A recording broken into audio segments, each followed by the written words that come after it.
Legendarna višenamenska letelica zamišljena kao odgovor na zapadne lovačke višenamenske aparature. Prvi let je imao daleke 1977. godine. Nakon više slojevitih testova, Mikojan Gurević OKB zavoda u tadašnjem SSSR-u. MiG-29 je počeo svoj uspon i serijal proizvodnje krajem 1981. početkom 1982. godine.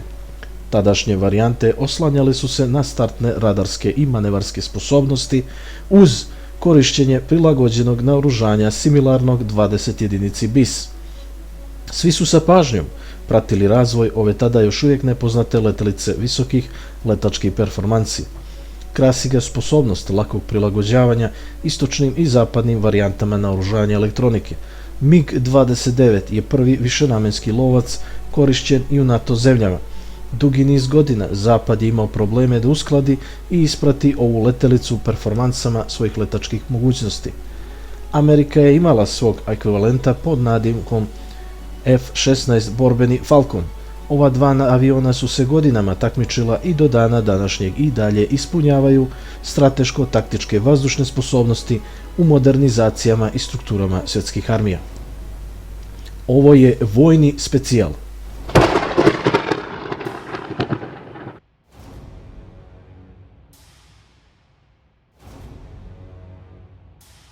Pojava novog aviona u vrijeme hladnoratovske krize 60. i 70. godina prošlog vijeka izazivala je oprečne i različite poglede svakodnevnice života, a pogotovo iz domena odbrane. Svi su se iščekivanjem u nemilici posmatrali na dolazeće moguće scenarije globalnih sukoba istočnog i zapadnog sistema. Trka u naoružavanju tada dvije svjetski prepoznate sile ne jenjava. Ko ima nadmoć nad nebom, ima i kontrolu na zemlji. Svojevremeno su govorile istorijske ličnosti, lideri u bitkama i kraljevi starog svijeta. Čak se i u čuvenoj umetnosti ratovanja azijskog mudraca, koje je napisao kineski vojni traktat i pisac Sun Cua, spominje strategija napada i odbrana u vazduhu. Ruski OKB biro za razvoj avijacije Nikolje Gurević dobija zadatak da napravi univerzalni lovačko-jurišni avion za brzo dejstvovanje i onemogućavanje vazdušne premoći agresora. Sprovode se testovi i opitna gađanja sa letelice. Sovjetski demonstrator sa dvije repne vertikalizacije pozadi dobija svoju oznaku X-29, a kasnije i zvaničnu MiG-29. Postoje zvanično dvije gabaritne verzije letelice. Jednosed i dvosed za školsko, opitno, odnosno bojno korišćenje. MiG-29 je raspona dužine 17,32 metra, raspon krila 11,36, visina letelice 4,73 metra. Površina krila koja pokrivaju ovu letelicu je 38 metara kvadratnih. Ukupna masa bez tereta je 10.900 kg. Poletna je 15.300, a maksimalna težina u poletu je 18.100 kg. MiG-29 je opremljen sa dvije radne jedinice turbomlaznica motora Klimov KRD-33K, razvija maksimalnu brzinu 2450 km+. Maksimalna brzina na nultnoj horizontali leta krstarenja je 1500 km+. Taktički radijus pokrivalice kretanja je 700 km uz modifikacije i dodatne rezerve goriva, ta brojka je promjenjiva.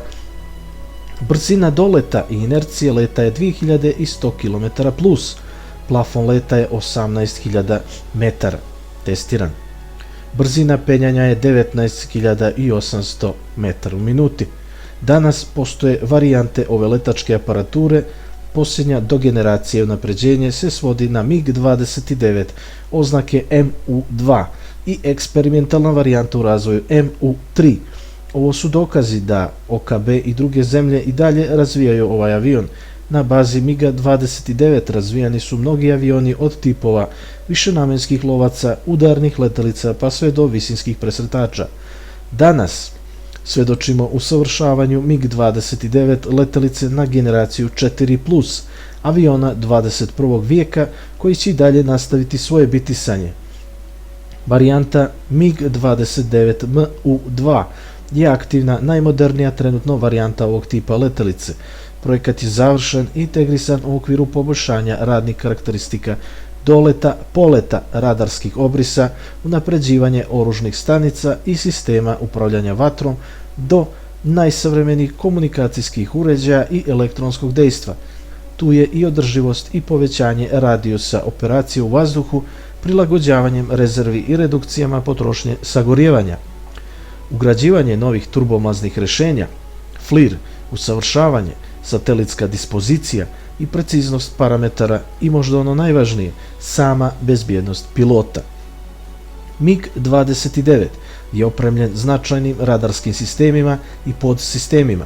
Nekadašnja radarska komponenta Safir 29 je modernizovana, to jest zamijenjena familijom radara Žuk, koji zadovoljavaju potrebe aviona četvrte generacije ili plus. Ide se na razvijanje klasifikacije ciljeva na udaljenosti preko 100 km, što je do sada bio slučaj. Novi digitalni sistem drastično mijenja ulogu i sposobnost otkrivanja više ciljeva na stravičnim daljinama. MiG-29 adaptiran je na široku paletu raketnog naoružanja, vazduh i vazduh-zemlja, kao i vođeno, odnosno nevođeno ubojito bombardarsko oružje.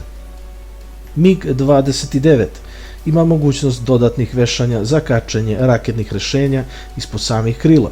Nosi R-73, R-60 brze rakete za blisku borbu, odnosno long range okršaj.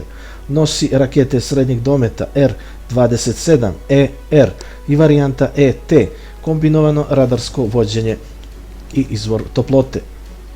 Rakete vazduh-zemlja sa pasivnim odlikama maskiranja signala prilikom vođenja ili nevođenja na cilj. X-25M, X-29TV vođenja ili protibrodska taktička udarna raketa nadzvučne brzine X-31A, koja može dostići preko 80 km plus dometa. Kvalifikuje se i protivkopnena univerzalna varijanta X-31P, protivradarska koja će ići i preko kvalifikovanog dometa. Ove rakete mogu da nose i radijantne bojeve glave termonuklearnog karaktera manjeg kapaciteta. Dakle, MiG-29 se svrstava i u strategijski udarni avion mornarice i vazduhoplovnih snaga. Danas mnogi špekulišu o tome da bi MiG-29 trebao biti zaboravljen i proklamovan kao otpadni materijal prevaziđenih resursa i efektiva. Moje mišljenje, a vjerujem i mnogih od vas, poštovani prijatelji, ide ka tome da MiG-29 i dalje po konstrukciji, mogućnostima i sposobnostima spada u red najperspektivnijih i najubojitijih letelica 20. i 21. vijeka ikad. Ovo je bio vojni specijal. Hvala vam na pažnji i pretplatite se